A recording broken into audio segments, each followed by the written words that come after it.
Imaginemos un escenario. A la sala de urgencias de un reconocido centro hospitalario llegan simultáneamente dos personas, Paola y Pedro. Los dos, empleados de la misma empresa, quienes el día anterior acudieron a la fiesta de integración de la compañía en donde disfrutaron de una cena. Paola es asesora de ventas a portas de iniciar una maestría en mercadeo digital y sufre un fuerte dolor abdominal. Y Pedro, quien es un alto ejecutivo de la empresa con una molestia en su tobillo producto de un tropiezo en la reunión. Al llegar al centro de salud, a cada uno le solicitan su plan de medicina, ante lo cual Paola le entrega la tarjeta de la empresa prestadora de salud con un plan básico. Por otro lado, Pedro entrega su tarjeta con su plan Platino Plus, 4 diamantes de medicina prepagada, de la aseguradora más reconocida del país, pagada por la empresa dentro de su plan de beneficios. ¿A quién atienden primero? Veamos. Para entender la clasificación primaria de las urgencias, debemos remontarnos a la antigüedad. En la antigüedad, el sistema de clasificación que indicaba el orden en el que eran atendidos los pacientes estaba guiado por su cargo o título. Igualmente, se utilizaba el criterio de atender a aquellos soldados que tenían mayor probabilidad de volver rápidamente al campo de batalla. Dominique Jean Rey, con gran experiencia en batallas, más de 60 batallas, cirujano en las guerras napoleónicas, consideró que era necesario alterar este orden y empezar a manejarlo en función del estado de la gravedad del paciente. Indicaba la Rey: los que estén heridos en menor grado pueden esperar hasta que sus hermanos de armas, que están muy mutilados, hayan sido operados y vestidos. De lo contrario, estos últimos no sobrevivirían muchas horas, rara vez hasta el día siguiente. Este método fue bautizado como triage en inglés e italiano, triaje en castellano. Imaginemos que Pedro ingresa rápidamente a una sala en donde es atendido por una enfermera, quien le realiza unas preguntas básicas sobre su edad, alergias, antecedentes de enfermedades familiares, le mide la presión arterial, registrando sus datos personales.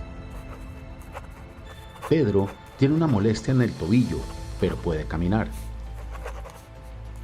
A las 2 horas es atendida Paola, quien, llorando con gritos por su fuerte dolor abdominal, le ruega a la enfermera que la atendieran rápidamente, indicándole que el dolor era insoportable, que tenía náuseas y había vomitado.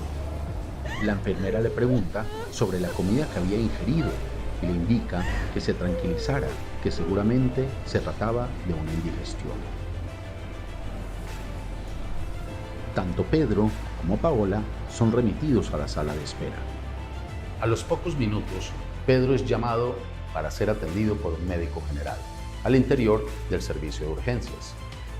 Por otro lado, una señorita de admisión le informa que su plan de salud no cubría la atención en el prestigioso centro de salud y, por tratarse de una simple indigestión, no podía ser atendida por urgencias y tampoco le podían realizar pruebas diagnósticas, pero si lo deseaba, podía pagar el servicio de salud directamente, al igual que los paraclínicos o pruebas de laboratorio y las imágenes diagnósticas requeridas, y en caso necesario, la hospitalización, presentando una cuantiosa cotización de servicios que ascendía fácilmente a 4 meses de su salario.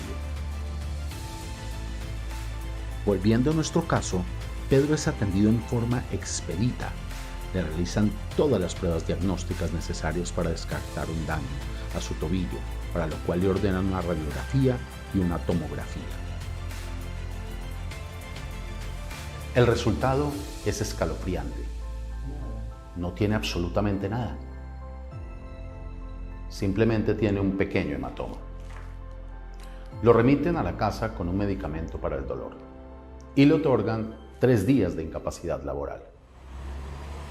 Por otro lado, la familia de Paola, quienes no contaban con los recursos necesarios para que la atendieran, la suben al carro y la llevan al hospital público más cercano, el cual se encontraba al extremo opuesto de la ciudad, transcurriendo desde el ingreso inicial a urgencias en el prestigioso centro de salud y el hospital público más de 4 horas.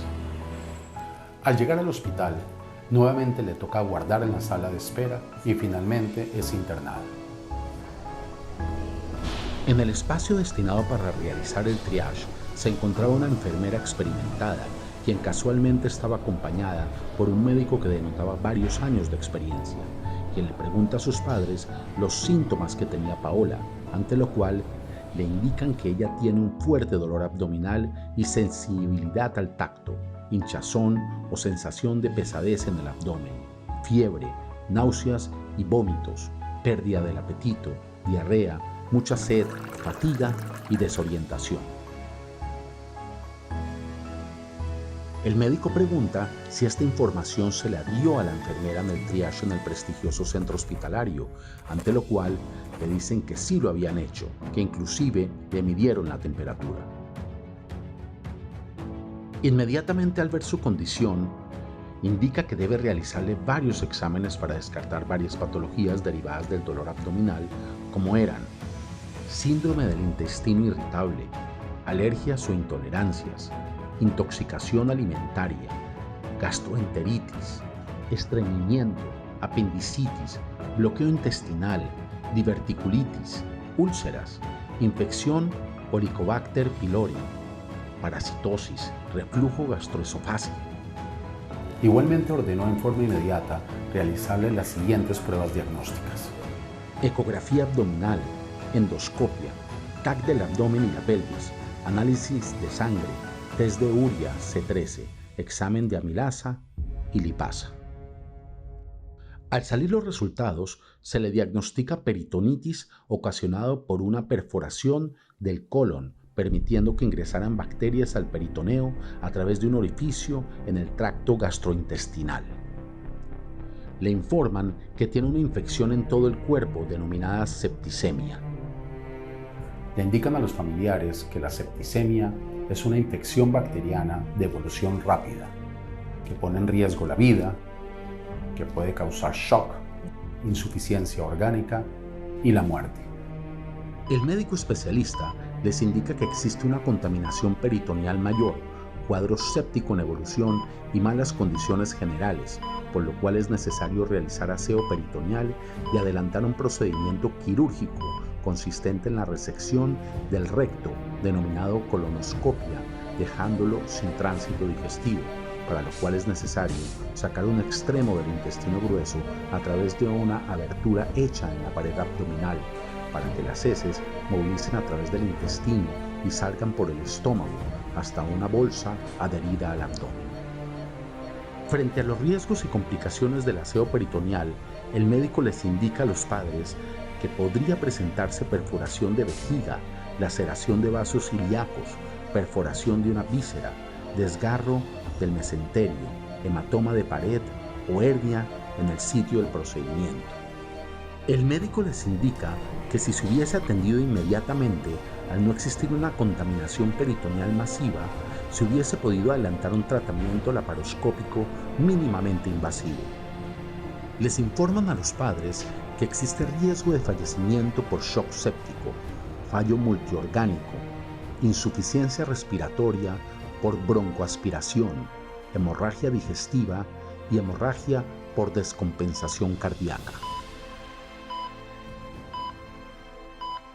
Paola sobrevive la operación, pero queda con una bolsa adherida a su abdomen. Durante un año en espera de una reconstrucción del tránsito intestinal. Paola pierde la oportunidad de realizar su maestría presencial en la universidad, en donde había obtenido una beca parcial, y le es truncado su ascenso y la posibilidad de acceder a un traslado al exterior.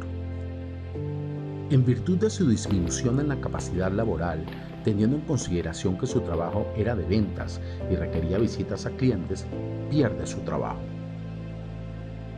Su vida personal y de pareja se acaba y se sume en una gran depresión. Hasta la fecha, Paola no se ha logrado recuperar y a pesar de varias intervenciones para reconstruir el tránsito intestinal, no ha sido posible, teniendo graves complicaciones y ha sufrido varios episodios de peritonitis. Según la Organización Panamericana de la Salud, en el manual de implementación de su sistema de triaje para los cuartos de urgencia, los sistemas universales de urgencias, dentro del cual se encuentra el australiano, el canadiense, el de Manchester, el americano y el español de Andorra, en general han establecido 5 niveles de clasificación de urgencias. Triaje 1. Requiere atención inmediata. La condición clínica del paciente representa un riesgo vital y necesita maniobras de reanimación por su compromiso ventilatorio, respiratorio, hemodinámico o neurológico, pérdida de miembro u órgano u otras condiciones que por norma exijan atención inmediata. Triaje 2. La condición clínica del paciente puede evolucionar hacia un rápido deterioro o a su muerte, o incrementar el riesgo para la pérdida de un miembro u órgano. Por lo tanto, requiere una atención que no debe superar los 30 minutos. La presencia de un dolor extremo, de acuerdo con el sistema de clasificación usado, debe ser considerada como un criterio dentro de esta categoría. Triaje 3. La condición clínica del paciente requiere de medidas diagnósticas y terapéuticas en urgencias. Son aquellos pacientes que necesitan un examen complementario o un tratamiento rápido, dado que se encuentran estables desde el punto de vista fisiológico, aunque su situación puede empeorar si no se actúa. Triaje 4. El paciente presenta condiciones médicas que no comprometen su estado general, ni representan un riesgo evidente para la vida o pérdida de miembro u órgano.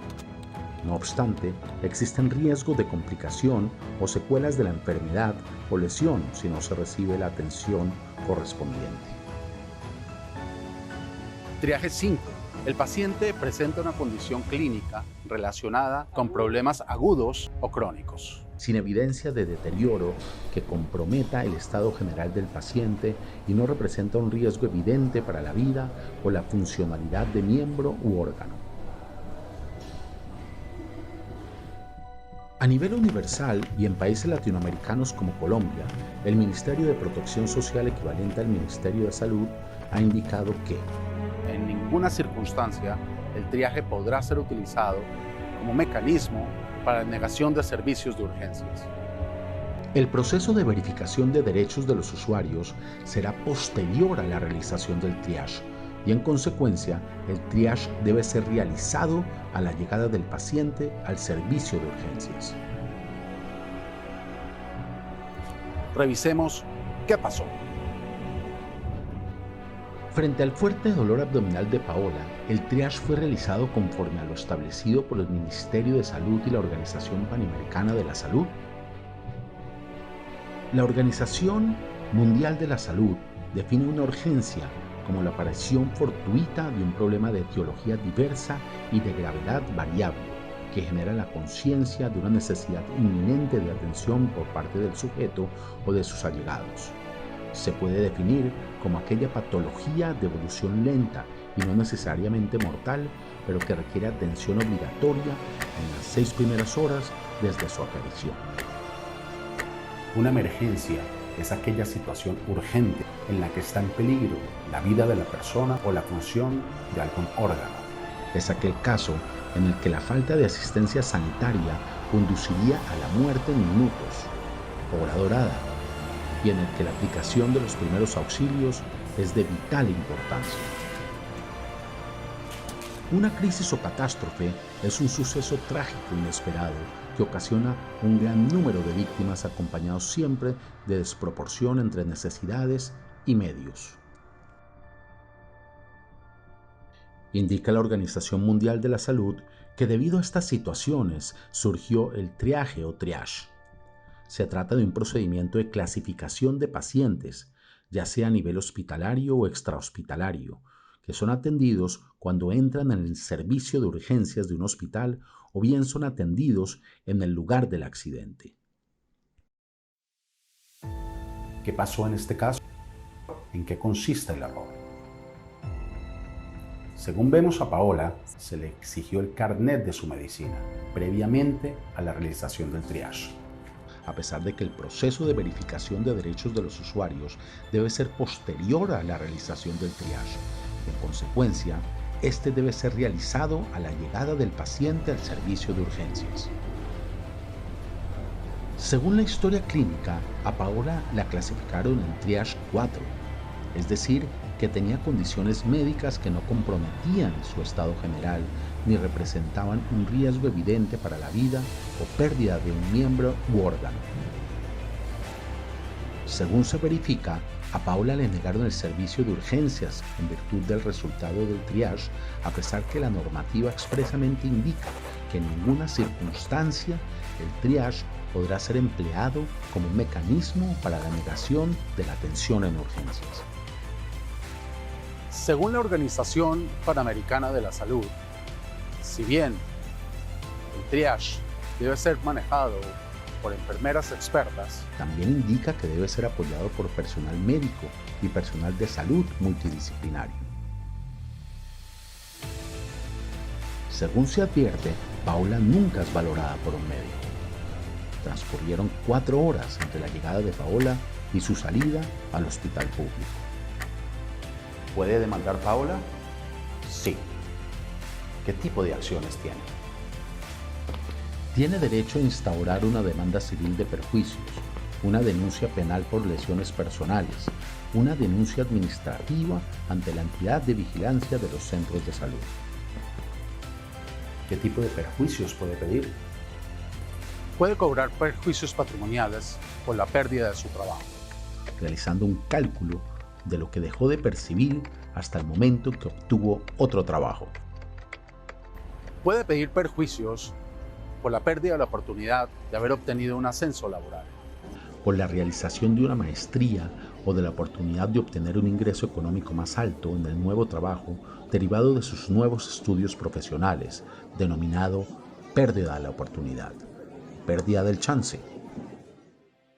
Puede solicitar perjuicios por los gastos en que incurrió con motivo de la enfermedad, incluyendo gastos de desplazamiento, contratación de enfermeras particulares y gastos médicos no cubiertos por su plan de salud denominado daño emergente.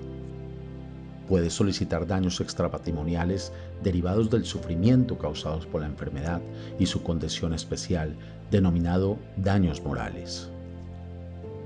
Puede igualmente solicitar daños psíquicos derivados de la condición psicológica por la que atraviesa, la cual ha sido diagnosticada y tratada con fuertes medicamentos para la depresión.